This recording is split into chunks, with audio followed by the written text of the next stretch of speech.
দেখুন আজকে তো বাধ্য হয়ে আজকে ব্যারিকেডটা ভাঙতে চেষ্টা করছি আমরা, কারণ আজকে যদি আমরা ঠিকমতো বিচার পেতাম এই বাংলায় আজকের এরকমভাবে অত্যাচারিত হতে হতো না। আজকে দেখছেন তো পুলিশ কিভাবে আমাদের সাধারণ মানুষের উপরে লাঠিচার্জ করছে।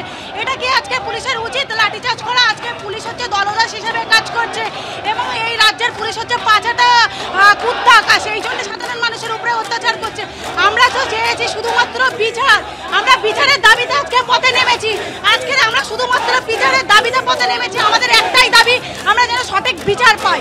ইতিমধ্যে সঠিক বিচার চাইছেন এবং আমরা দেখছি যে আবারও নতুন করে উত্তেজনা পার্ক স্ট্রিটে।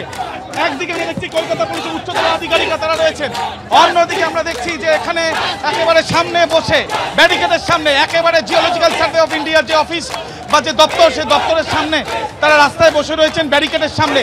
তীব্র লাঠিচার্জ এবং তারপর দফায় দফায় অবস্থান এবং ফের ব্যারিকেড ভাঙার চেষ্টায় এবং তার সঙ্গে সঙ্গে তারা কিন্তু এখানে স্লোগান দিচ্ছেন।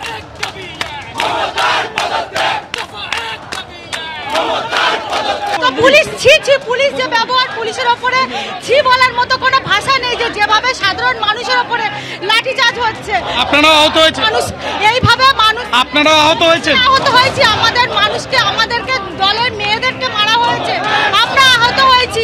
এইভাবে আমাদের আন্দোলনকে দমন করা যাবে না। মানুষের আগুন যে মুখে জ্বলে উঠেছে, এই আগুন নিভাতে পারবে না ব্যারিকেড দিয়ে এই রাজ্যের পুলিশ, এই রাজ্যের প্রশাসন। আজকে 1 বছর আগে, 1 বছর রাত পোহালে 1 বছর হবে অভয়ার মৃত্যু। তো ওনার মা বাবা সেই 1 বছর থেকে রাস্তায় দৌড়াচ্ছে, এখন পর্যন্ত ওনারা বিচার পায়নি। তো ওনারা যদি বিচার পেত তাহলে আজ আমাকে এখানে আসতে হতো না। কেন আমার তামান্না তাহলে হারাতো না? আমি মনে করি যদি আজকে ঠিকঠাক প্রশাসন আইন যদি বিচার করতো তাহলে আজ তামান্নার মাকে আমাকে এখানে আসতে হতো না। কেন আমার তামান্না তাহলে থাকতো। যদি ঠিক মতো যদি এই বাংলাতে ঠিকঠাকভাবে যদি স্বাধীনভাবে মানুষকে বাঁচতে দিত, একটা বাচ্চাকেও যদি কেড়ে না হতো, ওই যে দুষ্কৃতী দলেরা যে একটার পর একটা অন্যায় করতে আছে, ওদের কোনো শাস্তি নেই, ওদের কোনো শাস্তি হচ্ছে না। ওরা অন্যায় করার সময় কিন্তু একবারও ভাবে না যে আমরা অন্যায় করছি। বিচারের জন্য রাস্তায় বছরের পর মাস, বছরের পর বছর বেড়াতে হয়, বিচার পাওয়া যায় না। ওই জন্য অভয়ার কোনো বিচার হয়নি। আমার ওই দুষ্কৃতীরা ওই এমন করতে সাহস বাড়তেই থাকে।